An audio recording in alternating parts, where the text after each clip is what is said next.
Assalamualaikum warahmatullahi wabarakatuh. Hello, nama saya Noviana dari jurusan Pengembangan Masyarakat Islam, Jut Fakultas Dakwah dan Komunikasi UIN Sunan Gunung Jati Bandung, kelas PMI 7. Di sini saya akan membahas tentang disaster management atau seringkali disebut dengan manajemen.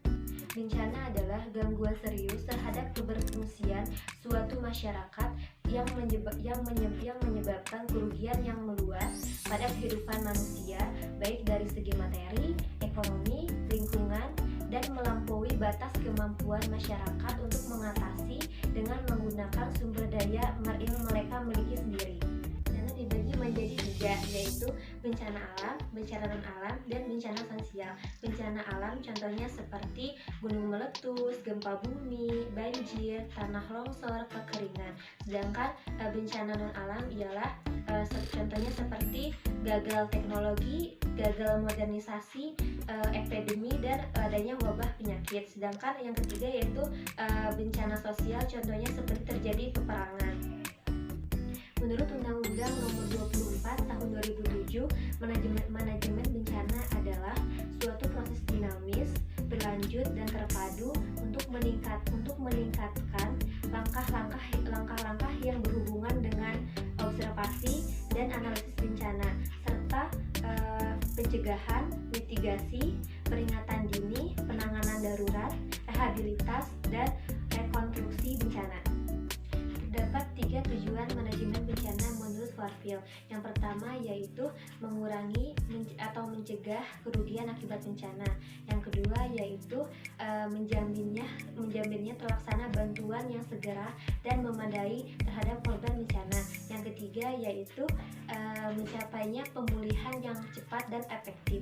Dengan demikian, siklus manajemen bencana memberikan gambaran bagaimana reaksi yang dibuat untuk mencegah dan mengurangi kerugian bencana, baik itu setelah terjadinya bencana maupun sesudah, dan bagaimana langkah-langkah yang dibuat untuk pemulihan setelah terjadinya bencana.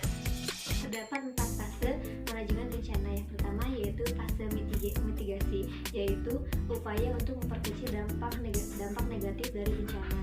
Contohnya seperti zonasi atau pengaturan bangunan. Yang kedua yaitu fase preparedness, ialah merencanakan bagaimana menanggapi bencana, yaitu contohnya untuk melakukan kesiapsiagaan, pelatihan keadaan darurat. Yang ketiga yaitu fase respon, ialah upaya memperkecil kerusakan akibat adanya bencana, contohnya pencarian dan pertolongan. Yang keempat yaitu fase recovery, ialah mengembalikan masyarakat keadaan normal dengan perawatan kesehatan, bantuan keuangan. Dari keempat siklus yang tadi tidak harus selalu bersamaan dipakai saat pelaksanaan adanya bencana, tetapi sesuai dengan kondisi bencana yang terjadi itu, karena tidak harus selalu berurutan.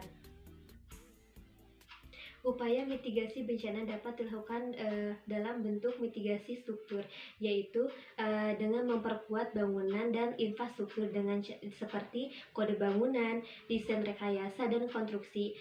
Selain itu juga dapat dilakukan dengan mitigasi non struktural, yaitu menghindari wilayah bencana dengan cara membangun menjauhi lokasi bencana melalui perencanaan tata ruang dan wilayah, serta memperdayakan masyarakat dan pemerintah daerah.